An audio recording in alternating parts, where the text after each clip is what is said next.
Last Sunday morning, many of us woke to learn of the horrific events that unfolded at a nightclub in Orlando, in what is the worst mass shooting in the history of the United States. 49 men and women lost their lives. Many more were injured, some of whom remain in critical condition. This week, we've held the pain of this in our hearts. We shed tears when we heard the names and saw the pictures of those who went out with friends, never to return home.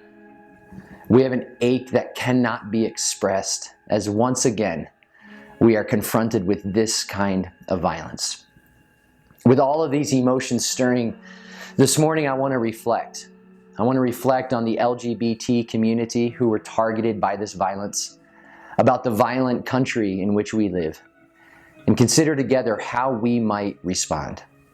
So first, let me speak about and let me speak to our brothers and sisters in the LGBT community. Of course, we must love and support them in the midst of this tragedy. But we must also recognize this community has experienced rejection, hate, and violence for decades, and too often directly from the Christian community. The pain they carry and their suffering, few seem to really understand it. And in the midst of their suffering, the gay community has found refuge in places like Pulse nightclub in Orlando. You see, what happened in Orlando was an act of violence targeting a community who has long suffered while they gathered together in a safe haven, which is how many in the LGBT community see places like bars and nightclubs. Malcolm Ingram wrote this week that gay bars are not simply just meeting places. They are the beacon that guides during the calm and the storm. They have been community centers, health clinics, lifelines, and love lines. These are places to be known and accepted and embraced exactly as you are. As I have listened to the gay community describe what places like this mean to them, my heart was stirred knowing that for the vast majority of men and women in the LGBT community, they cannot say the same thing about the church. So, to my gay brothers and sisters, I want to say I'm sorry. I'm sorry for the suffering you have endured, from the sting of rejection, for the many who hold you up as an object of scorn, for the hate and the violence that was unleashed in Orlando. I'm sorry that for many of you, the church has proven not to be a shelter, a safe haven, a place where you can be embraced. Forgive me, forgive us for how we have failed you. We stand with you in your grief. We ache for you and with you, and for the hate and the violence that has come against you. And we need an end to violence. We need an end to hate. When the news broke in Orlando, there was a weariness that hung in the air, a collective sigh. Another mass shooting? We're 171 days into 2016 and we've had over 130 mass shootings in the United States. This raises the question, when will we talk about the reality of gun violence in our country? When will we talk about the ease with which nearly anyone can walk into a store and a short time later walk out with an assault rifle, a weapon designed and created specifically for the purpose of killing human beings? Now, too often this discussion quickly devolves into partisan politics or one's rights or responsible gun ownership. Okay, I have friends who are hunters and who own guns.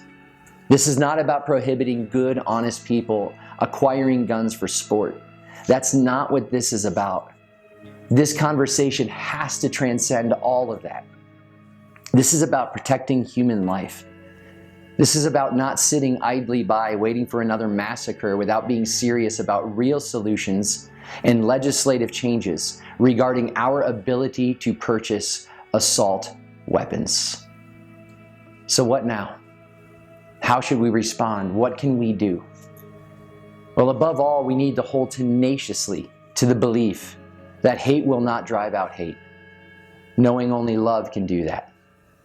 We must continue to hold the deep-seated conviction that we are called to come alongside those who suffer, seeking to be a humble presence alongside the gay community, recognizing the Christian community has often furthered their suffering.